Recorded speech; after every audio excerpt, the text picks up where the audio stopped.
నాయకత్వం, లోకేష్ బాబు గారి నాయకత్వం, సోమిరెడ్డి రాజగోపాల్ రెడ్డి గారి నాయకత్వం, సోమిరెడ్డి రాజగోపాల్ రెడ్డి గారి నాయకత్వం. జిందాబాద్ తెలుగుదేశం పార్టీ, జిందాబాద్ తెలుగుదేశం పార్టీ, జిందాబాద్ తెలుగుదేశం పార్టీ.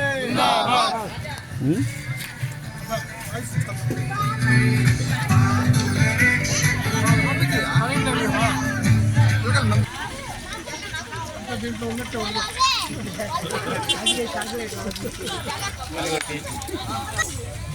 మంచి శుభకార్యం మనం చేసుకుంటున్నాం.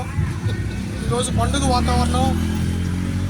ఆనాడు సినీ వినేల ఆకాశంలో శ్రీ గౌరవనీయులు తెలుగుదేశం పార్టీ వ్యవస్థాపకులు శ్రీ నందమూరి తారక రామారావు గారు సినిమా రంగంలో విశేషమైనటువంటి సేవలు అందించి మొగటు లేని మహారాజుగా ఆనాడు వెలుగొందడం జరిగింది. మనకు తెలుసు, కృష్ణ భగవానుడు అంటే ఆయనే, రాముడు అంటే ఆయనే. ఒక బడిపంతులైనా ఇంకొకటి ఏ రంగం తీసుకున్నా కూడా ఆయనకి ఆయనే సాటి. ఆనాడు నన్ను ఈ తెలుగు ప్రజలు ఎంతో అభిమానిస్తున్నారు, వీళ్ళకి మనం ఏదో ఒకటి చేయాలనే ఉద్దేశంతో 1982 మార్చి 29వ తేదీ అంటే ఈరోజు పార్టీ స్థాపించి 9 నెలల్లో అధికారాన్ని చేర్చుకోవడం జరిగింది. ఆనాడు మన తెలుగు ప్రజలు ఆత్మగౌరవాన్ని కాంగ్రెస్ పెద్దలు ఢిల్లీ వీధుల్లో తాకట్టు పెట్టేవాళ్ళు. మన గౌరవ ఎన్టీ రామారావు గారు ఆత్మగౌరవం అనే నినాదంతో పార్టీ స్థాపించి 9 నెలలకే అధికారం చేపట్టి మనల్నంతా పరిపాలించడం జరిగింది. ఆయన చేసిన సంస్కరణలు మీకు తెలుసు.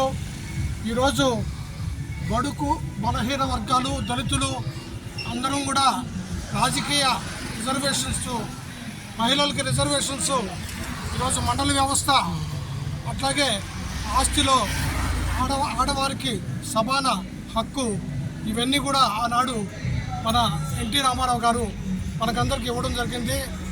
ఆ యొక్క రూట్సే మనమంతా కూడా ఈరోజు అనుభవిస్తున్నాం. దాన్ని పుణికిపుచ్చుకొని మన గౌరవ ముఖ్యమంత్రి వర్యులు శ్రీ నారా చంద్రబాబు నాయుడు గారు, అలాగే లోకేష్ బాబు కూడా ఆ సేవలు మనకు అందిస్తున్నాడు.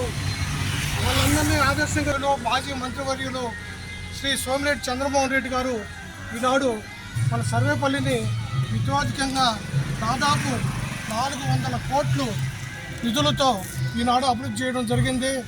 ఈరోజు కోటపల్లి పంచాయతీ తీసుకుంటే తెలుగుదేశం పార్టీ వచ్చిన తర్వాత తెలుగుదేశం ప్రభుత్వంలోనే మన యొక్క కామాక్షనగర్ అయినా, తోటపల్లి అయినా, డెక్లవారిపాలెం అయినా వితోధికంగా అభివృద్ధి పనులు చేసుకున్నాం. ఇదంతా కూడా మనం తెలుగుదేశం పార్టీకి కృతజ్ఞులై ఉండాలా. రేపు స్థానిక సంస్థల ఎన్నికల్లో కూడా మన యొక్క జెండా రాష్ట్రం మొత్తం మీద రెపరెపలాడాలా. అందులో భాగంగా కోటపల్లి పంచాయతీ కూడా మనం కైవసం చేసుకుంటాం. మీరంతా కూడా సమిష్టిగా ఒక నిర్ణయంతో, పేదల పార్టీ కాబట్టి మీరంతా ఎనలేని కృషి చేస్తారని ఈ అవకాశం ఇచ్చినటువంటి మీ అందరికీ ధన్యవాదాలు తెలుపుకుంటూ సెలవు తీసుకుంటున్నాం.